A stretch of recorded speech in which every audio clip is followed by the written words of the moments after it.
গিয়েছে, এখন মুহররম মাসের মাধ্যমে এই আমাদের আরবি মাস শুরু হয়ে গিয়েছে।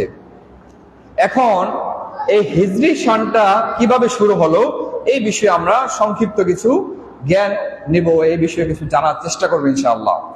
হযরত ওমর রাদিয়াল্লাহু তাআলা আনহুর খেলাফত সময় যখন চলতেছিল, তখন তার কাছে হযরত আবু মুসা আশআরী রাদিয়াল্লাহু তাআলা আনহু তিনি একটা জায়গার দায়িত্বশীল ছিলেন। তিনি তার কাছে চিঠি পাঠান যে আমাদের বিভিন্ন প্রশাসনিক কাজে সমস্যা হচ্ছে, বিভিন্ন খ্রিস্টানরা, ইহুদিরা তাদের তো বিভিন্ন ক্যালেন্ডার রয়েছে, হিজরি সন রয়েছে বা বর্ষপঞ্জি রয়েছে, তারা সেই হিসাবে তাদের বছরগুলো গণনা করে থাকে, কিন্তু আমাদের নির্দিষ্ট কোনো বছর না থাকায়, ইসলামী বর্ষপঞ্জি না থাকায় আমাদের হিসাব কিতাব করতে সমস্যা হচ্ছে।